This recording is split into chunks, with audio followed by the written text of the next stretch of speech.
Habari watazamaji wapendwa, baada ya kipindi kirefu hatujakuwa katika mwendeleo wa kutazama neno kwa pamoja kama vile hapo beleni tulikuwa tunaendelea kwa pamoja, lakini namshukuru Mungu kwa sababu ametuunganisha tena. Ni wakati mwingine tumepata wa kipekee ili tuweze kuendelea na mafundisho yetu ya kibibilia. Na kwa hivyo ninashukuru sana wapendwa kwa kupatana pamoja. Karibuni. Mungu ni mwema, ni mwaminifu kwangu, ninamtukuza, ninaendelea kumsifu. Yaani Kristo ni Bwana katika kila hali, katika maisha yangu, na ninatumainia kweli hata katika maisha yako bado ni Bwana na Mwokozi. Kwa hivyo hata wewe haujapatana na hii habari njema, wewe ndiye tumechukua fursa hii ili tuendelee kuelewa zaidi kwa pamoja, kwa sababu neno lasema, kama Biblia inasema, neno la Mungu, watu wangu wanaangamia kwa kukosa maarifa. Kwa hivyo unapopata maarifa ya kibibilia, maisha yako yote inakuwa katika hali ya kupendeza duniani na mbele ya macho ama mbele ya Mwenyezi Mungu. Na kwa hakika kuna mambo mawili siku ya leo kabla tuingie tutayatazama. Moja yapo tutaiangalia leo na ingine tutaiangalia baadaye kwa uwezo wa Mwenyezi Mungu. Mambo haya mawili ni moja yapo ni Yesu ama haki ya Yesu. Haki ya Yesu Kristo. Na ya pili tutazame haki ya kimatendo. Haki ya kimatendo. Na kwa hivyo hizi haki mbili ama hizi haki mbili tutaziangalia kwa kina na tuzielewe kulingana na vile Mwenyezi Mungu atatuwezesha. Kwa hivyo karibu sana, tushukuru Mungu kwa hii fursa ametupatia. Baba wetu uishie milele, Baba wetu, Muumba wetu, mwenye enzi zote, ninakutukuza na lisifu jina lako. Wewe ni mwaminifu katika kila hali.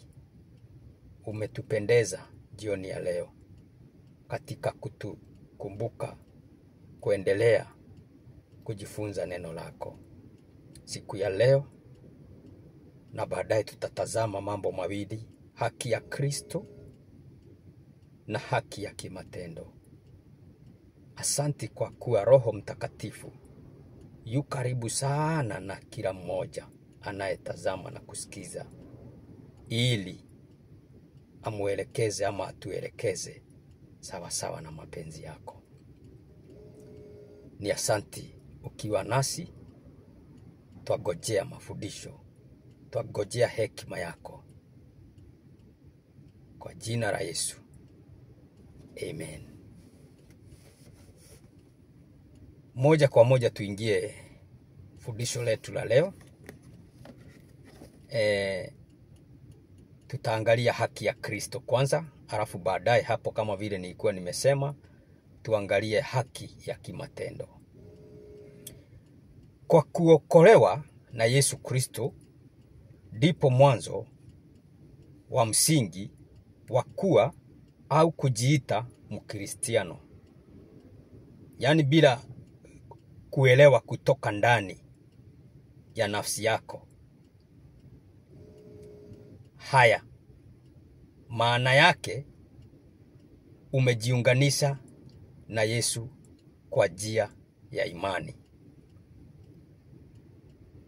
kuamini na kumkiri kuwa Bwana na Mwokozi wa maisha yako. Yani ukishatabua hayo, unaweza jiita Mkristiano hadi hapo. Kabla tuendelee zaidi katika kuamini na kumkiri, nimekuwa nimefundisha hapo nyuma kidogo, wewe unayenifuatilia, vipi unaweza mkiri na kumpokea awe Bwana na Mwokozi, na tutaendelea zaidi ili tuelewe, kwa sababu tunafaa kuelewa kwanza. Haufai kujiunganisha na imani yeyote bila kuielewa kamili kinachobebwa na hiyo na hiyo either dini ama imani ndani yake. So kwa hivyo pata uhuru kutokana na hukumu ya Mungu kupitia Yesu Kristo.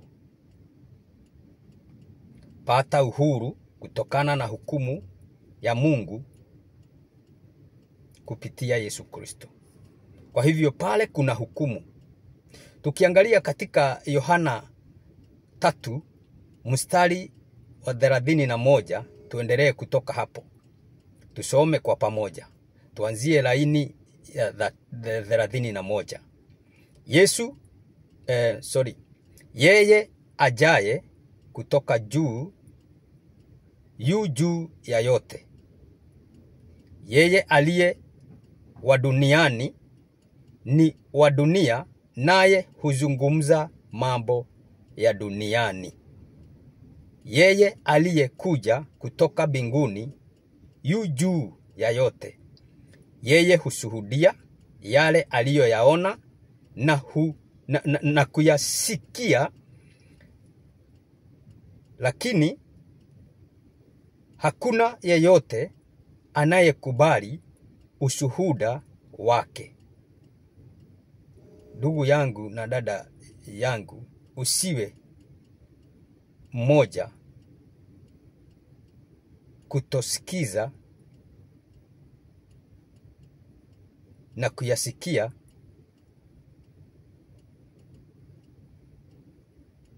anayoyashuhudia Yesu, maana ni hatari kubwa sana.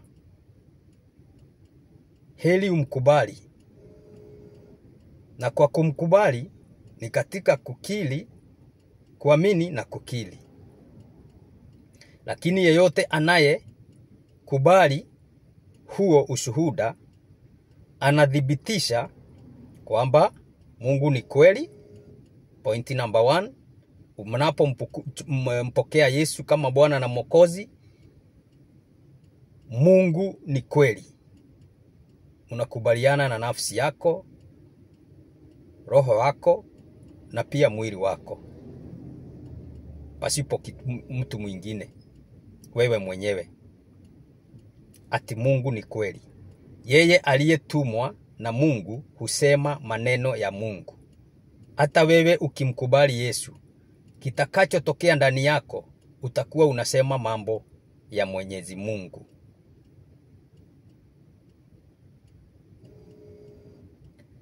Yeye aliyetumwa na Mungu husema maneno ya Mungu, kwa kuwa Mungu humtoa roho pasipo kipimo. Roho niliyo nayo katika Kristo, Bwana na Mwokozi wa maisha yangu, haijapimwa. Yani hicho unasikia ninakizungumzia ni 100% roho wa Mungu ndani yangu katika Kristo Yesu. Kwa sababu neno ni hivi: vile alivyo ndivyo tulivyo sisi, ndivyo nilivyo mimi, ndivyo utakuwa wewe utakaye mkubali, utakayeamua kumpokea Yesu kuwa Bwana na Mwokozi. Kumbuka tunaangalia haki ya Kristo, haki ya Kristo katika maisha yako. Kuna mabadiliko makubwa sana yatakayotokea baada ya kumpokea Yesu kuwa Bwana na Mwokozi wa maisha yake. Yeye aliyetumwa na Mungu husema maneno ya Mungu, kwa kuwa Mungu humtoa Roho pasipo kipimo. Baba anampenda Mwana, naye ametia vitu vyote mikononi mwake. Zingatia hapo. Vitu vyote viko katika mkono. Vimepewa Yesu katika imani.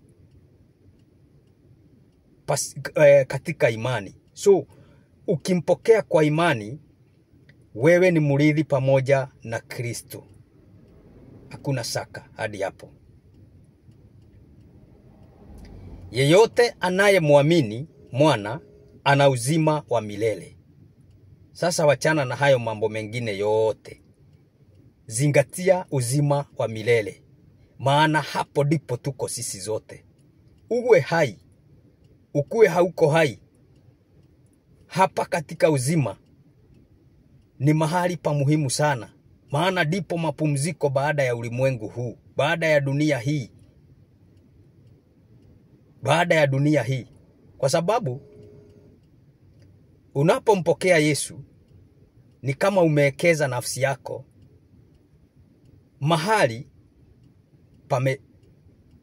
pamefichwa ndani ya siri ya Mungu. Mahali kila mmoja alianzia. Kumbuka sisi zote tumeanzia katika mawazo ya Mungu. Aliwaza mtu, akawaza wewe, akaniwaza mimi, ili tuwe dunia hii. Kwa hivyo ako na mpango mzuri na wakupendeza baada ya sisi kuwa na mwili duniani. Nafsi hizi alizozitoa zitaelekea wapi? Yeye ndiye ako na mpango, na ndio alituma mwanawe pekee ili utakayempokea upate mahali katika yeye, muumba wa mbingu na nchi. Lakini yeye asiyemwamini Mwana hata uona uzima, bali ghadhabu ya Mungu itakuwa juu yake. Hilo neno ni neno liko na nguvu ukilifanyia kazi. Ni neno liko na nguvu ukilifanyia kazi.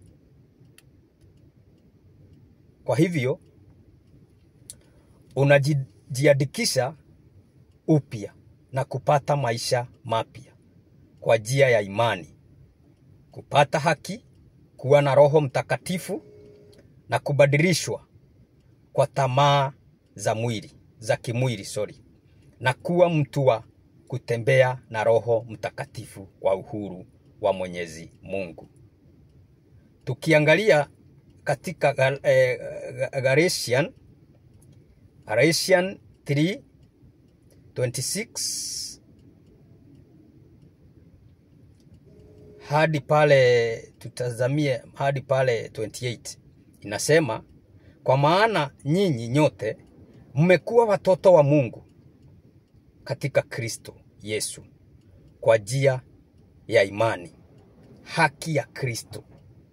Kumbuka hiyo ndilo somo letu siku ya leo.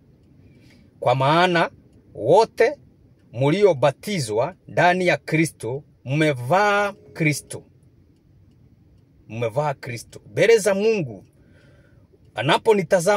anapokutazama wewe umempokea Yesu, hakuna kitu kingine anatazama isipokuwa kuvalizwa haki ya Kristo mbele zake. Usipokuwa umevalizwa haki ya Kristo, basi ataona kingine, na tutakiona baada ya kuendelea kwa pamoja. Wala hakuna tena Myahudi au Myunani, mtumwa au mtu huru, mwanamume wala mwanamke, maana nyote mmekuwa wamoja ndani ya Kristo Yesu. Nanyi mkiwa ni mali ya Kristo, bali ninyi ni wa uzao wa Abrahamu na warithi sawasawa na ile ahadi. Nani Abraham, baba wetu wa imani, alionyesha ama alidhibitisha imani yake mbele za Mungu alipoambiwa, lete mtoto wako unitotolee kafara. Mungu akaiona imani kubwa, basi akamwambia, katika uzao wako. Hapo ndipo tumeridhishwa na sisi. Hapo ndipo tumeridhishwa sisi kupitia Yesu Kristo. Kwa hivyo, haki ya imani tunaendelea kutazama. Tuangalie Warumi 8:1. Tusikie Mungu anavyoendelea kutunenea kwa neno lake. Kwa hiyo sasa hakuna hukumu ya adhabu kwa wale walio ndani ya Kristo Yesu. Wale ambao hawaenendi kwa kufuata mwili bali kwa kufuata roho.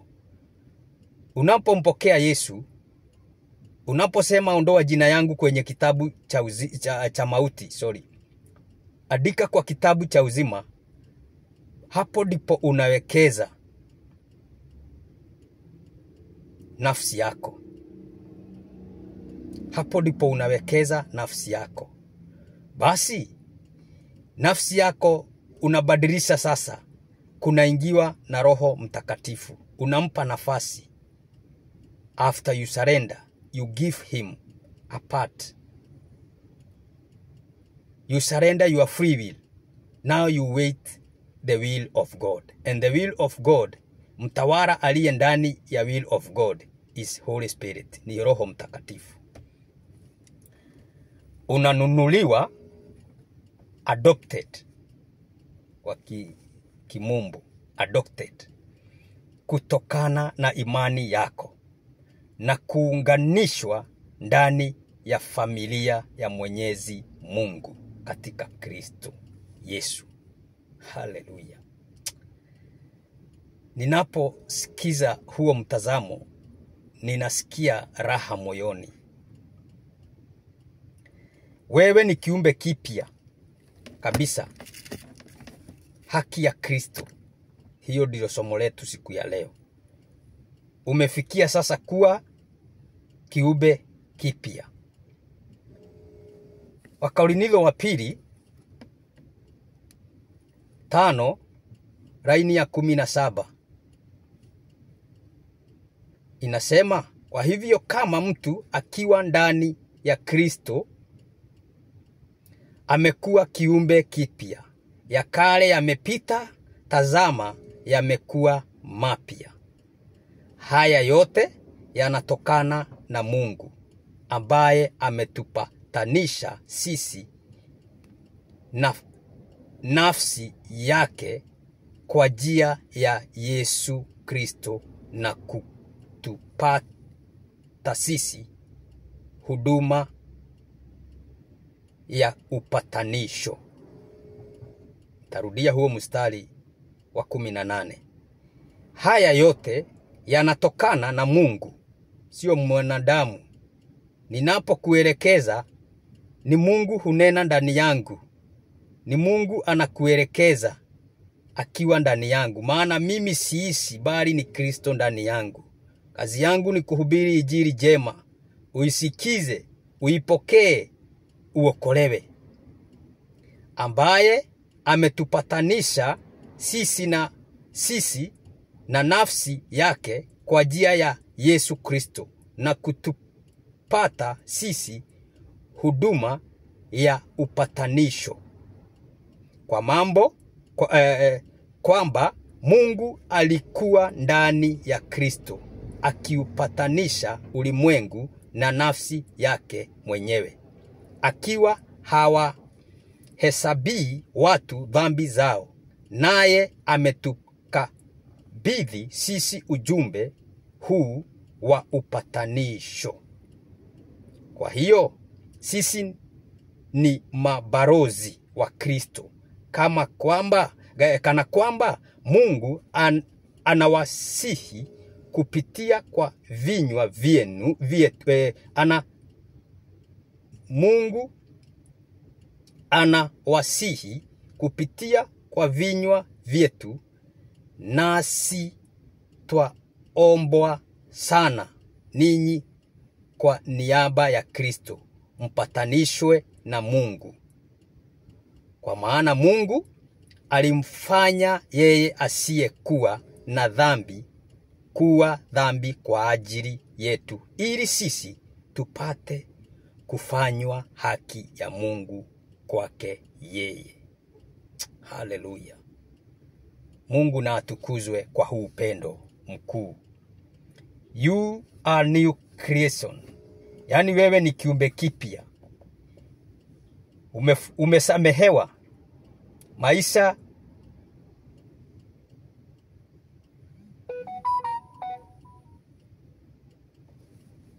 Maisha ya msamaha wa dhambi.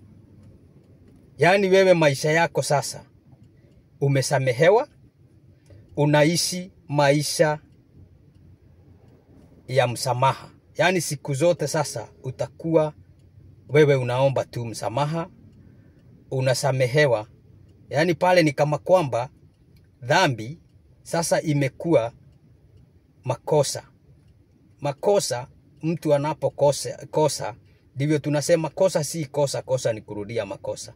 Kwa hivyo sasa kuomba usamehewe kosa kuna urahisi sana.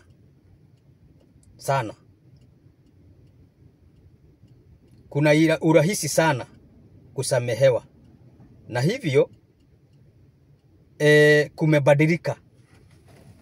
Na kukiwa kumebadilika, basi inaonekana umekuwa tofauti. Na kwa kuwa umekuwa tofauti, basi uko sawa mbele za Mungu kupitia Kristo Yesu. Ephesians 4:32 yasema nini? Anasema, kuweni wafadhili na wenye kuhurumiana ninyi kwa ninyi, mkisameheana kama vile naye Mungu katika Kristo alivyowasamehe nyinyi. Kwa hivyo sura sasa ya haki ya Kristo iko katika kusameheana. Iko katika hali. Iko katika hali. Iko katika hali. Drive south on. Then, in 90 meters, turn right on 2. Iko katika hali ya kuhurumiana sisi kwa sisi, tukisameheana kama vile naye Mungu katika Kristo alivyo tusamehe sisi. Umekuwa kamili katika Kristo. Umekamilishwa na Yesu katika baraka za Mungu, iwe ni katika kiroho na iwe ni katika kiuchumi. Utazame ama uende uangalie 1 Corinthians 1:4-5. Wewe ni mmoja katika mwili wa Kristo. Haijalishi umetoka wapi, familia yako, ukoo gani, nchi gani, basi wewe umepata haki. Uende tena utazame John 3:33-36. Itakuelekeza na Mungu atabaki kuitwa Mungu. Tukitazama hiyo, tukimalizia hapo katika hii neno iliyo katika John 3:33 anasema, lakini yeyote anayekubali huo ushuhuda anadhibitisha kwamba Mungu ni kweli. Yeye aliyetumwa na Mungu husema maneno ya Mungu, kwa kuwa Mungu mtoa roho pasipo kipimo. Baba anampenda mwana, naye amemtia vitu vyote mkononi mwake. Yeyote anayemwamini mwana na ana uzima wa milele, lakini yeye asiyemwamini mwana hata uona uzima, bali ghadhabu ya Mungu itakuwa juu yake. Mungu akubariki sana, akuonekanie ukichukua hatua hii ya kumpokea Yesu kuwa Bwana na Mwokozi wa maisha yako, ili upate kufungua mambo yako kiroho na kiuchumi. Mungu na atukuzwe kwa neno lake. Amen. Tunakushukuru Mungu kwa wema na fadhili zako. Asanti kwa hii siku njema umetupa neno lako. Neno litazaa, neno litaeneza ndani yetu na ikue na izae zaidi. Asanti kwa jina la Yesu twakutukuza. Amen. Baraka.